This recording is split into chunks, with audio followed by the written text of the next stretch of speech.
Bienvenidos. Hoy hablaremos del proceso de construcción de infraestructura vial, enfocándonos en obras de contención y puentes.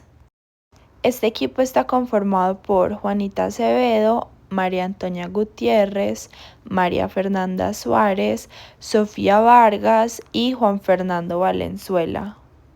Licencias y permisos en Colombia.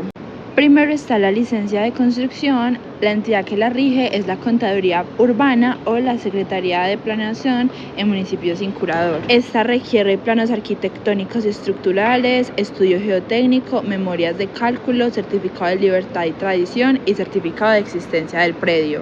El segundo es el permiso ambiental, si aplica. La entidad es la autoridad ambiental.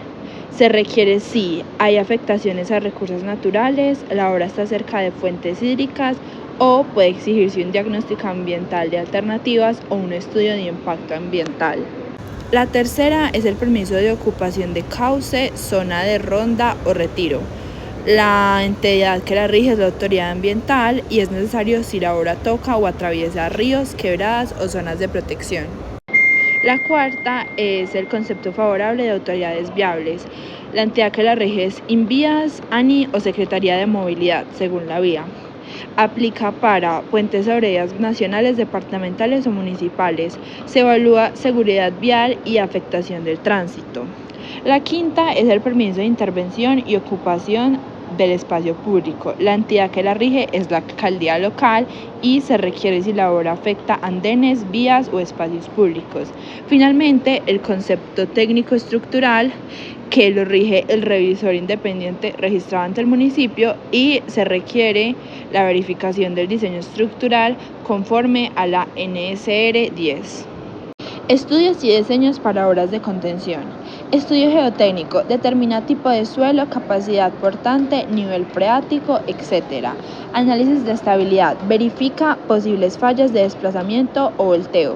Diseño estructural, incluye cálculos de esfuerzos, dimensiones, refuerzos y materiales según la NSR 10. Drenaje, diseño de sistemas para evitar acumulación de agua dentro de los muros y planos constructivos con detalles técnicos, secciones y especificaciones. Y en puentes está el estudio topográfico, donde se hace el levantamiento preciso del terreno y puntos de apoyo, estudio técnico, donde se analiza capacidad de soporte del suelo para cimentación, hidrología e hidráulica, donde se ven los caudales máximos, socavación, altura de pila y tablero, el diseño estructural, donde se hace el cálculo de vigas, pilas, estribos y tableros conforme a la NRC 10 y normativas INVÍAS, el análisis sísmico, especialmente en zonas de alta amenaza, y por último, planos y memorias del diseño, donde hay detalles de construcción y especificaciones técnicas. Obras de contención. Una obra de contención es una estructura construida con el propósito de retener, resistir o contener masas de suelo u otros materiales. Su función principal es evitar el movimiento o desplazamiento de materiales naturales, como lo son la tierra, las rocas o incluso el agua, especialmente en áreas con pendientes pronunciadas, cortes en el terreno o zonas de relleno. Estas estructuras son necesarias cuando se construyen carreteras, puentes o edificios en terrenos inclinados, también cuando se requiere estabilizar un talud que muestra riesgo de deslizamiento, cuando se requiere ganar espacio útil en zonas montañosas o urbanas, y también cuando se desea contener el empuje lateral del terreno en excavaciones profundas, como por ejemplo los sótanos. Una obra de contención adecuada debe soportar el empuje del suelo sin fallar estructuralmente. También controlar el agua interna o superficial para reducir presión hidrostática. Y por último, garantizar estabilidad a largo plazo sin asentamiento ni agrietamientos.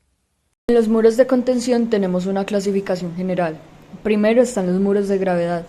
Estos se basan en su propio peso para resistir la presión del suelo. Utilizan materiales comunes como concreto o mampostería y además son simples y duraderos. En segundo lugar, tenemos muros en voladizo. Estos están hechos de concreto armado, usan una base en forma de L o T para mejorar la estabilidad y además son más livianos que los de gravedad. Como tercer muro tenemos los muros anclados. Estos utilizan cables o barras de acero ancladas al terreno y son ideales para terrenos con poco espacio y alta carga. En cuarto lugar, tenemos muros de suelo reforzado, ya sean geotextiles, geoceldas, entre otros. Estos refuerzan el suelo mediante elementos sintéticos o metálicos. Además, son muy flexibles, económicos y muy usados en carreteras. Como último tipo, tenemos muros prefabricados o modulares, ya sean gaviones, bloques, entre otros. Tienen una rápida instalación y permiten drenaje natural. Hay algunos factores que afectan el diseño, como por ejemplo los esfuerzos y cargas a considerar, que serían el peso del suelo contenido, sobrecargas como vehículos y construcciones o demás, y la presión hidrostática. También las características del suelo, que los tipos de construcciones son arcillas, arenas y rocas. Estabilidad natural y el nivel freático. Por último, las condiciones climáticas y sísmicas. En el proceso constructivo tenemos 7 etapas. La primera es estudio y diseño previo. En esta se realiza un estudio geotécnico. Se analiza el tipo de suelo, la resistencia al corte, el ángulo de fricción y el nivel freático. Se realiza el cálculo de empujes activos y pasivos, incluyendo posibles sobrecargas y presiones de agua. Además, se realiza el diseño estructural. Se selecciona el tipo de muro, dimensiones, materiales y el sistema de drenaje. Y por último, se revisan las normas técnicas aplicables, ya sean nacionales o internacionales.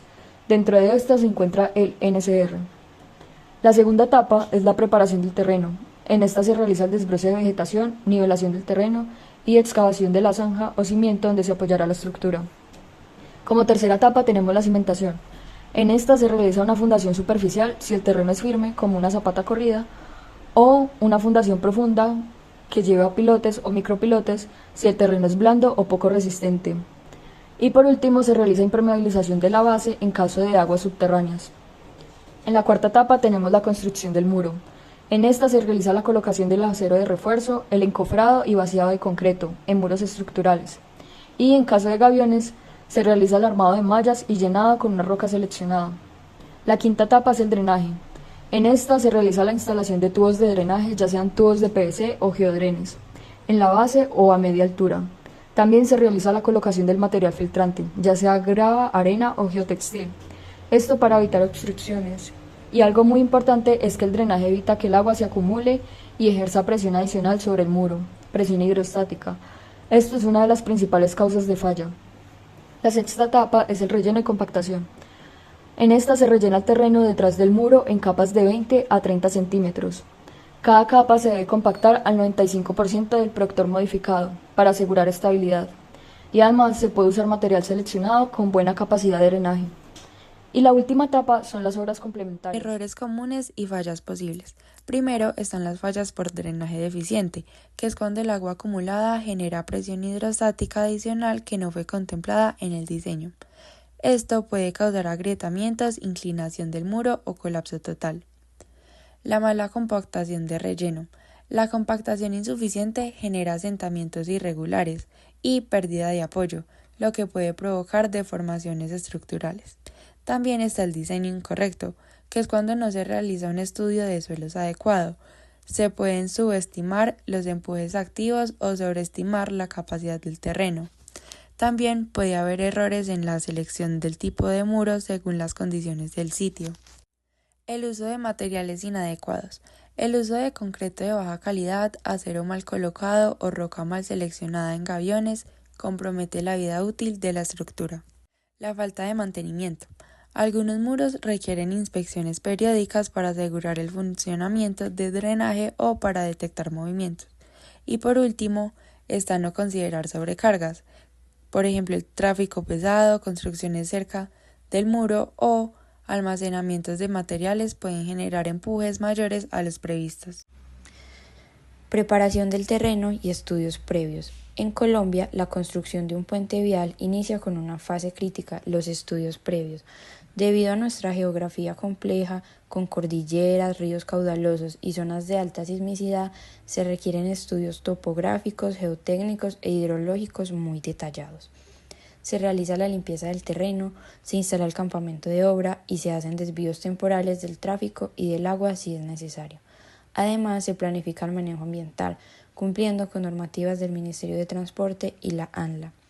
Todo esto garantiza que la obra sea viable, segura y sostenible desde el punto de vista técnico y ambiental.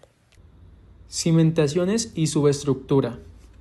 Una vez definidos los diseños, se da inicio a la construcción de las cimentaciones, que en muchos casos en Colombia son profundas debido a sus suelos blandos o inestables, sobre todo en las zonas del Chocó, la Orinoquía o la Amazonía.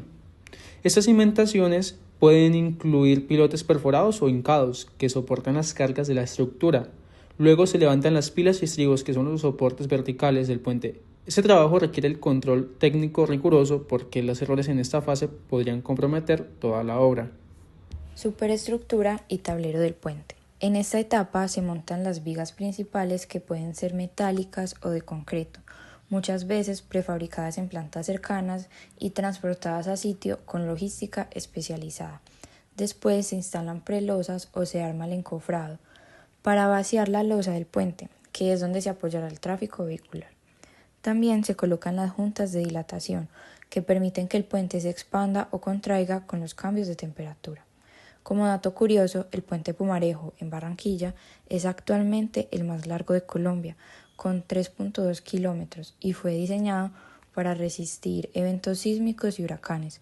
Su construcción usó más de 88.000 metros cúbicos de concreto, el equivalente a llenar 35 piscinas olímpicas. Obras complementarias y entrega de la obra.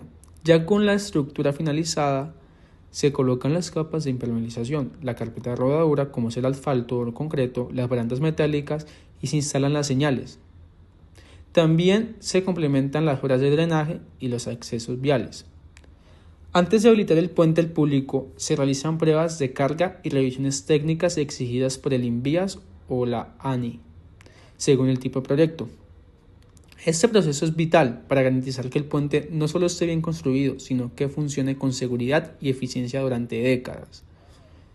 Además, se verifica el correcto funcionamiento de los sistemas de drenaje longitudinal y transversal para evitar acumulación de agua sobre el tablero, lo cual podría afectar la seguridad de los vehículos. En puentes ubicados en zonas montañosas o con pendientes pronunciadas, se integran muros de contención y estructuras de protección contra deslizamientos. En Colombia se ha avanzado en la implementación de tecnologías modernas como sensores estructurales que permiten monitorear la salud del puente en tiempo real. Esto es fundamental en un país con alta sismicidad y climas extremos que pueden acelerar el deterioro estructural. Finalmente, la entrega formal del puente involucra un acta de conformidad donde las autoridades competentes verifican que se cumplieron todos los estándares técnicos, ambientales y contractuales. Como una breve conclusión, tanto las obras de contención como los puentes son elementos esenciales para garantizar la estabilidad y funcionalidad de las infraestructuras en terrenos complejos. Su correcta planificación y construcción no solo previene deslizamientos y colapsos, sino que también permite una integración segura y eficiente del entorno natural con necesidades de movilidad y desarrollo.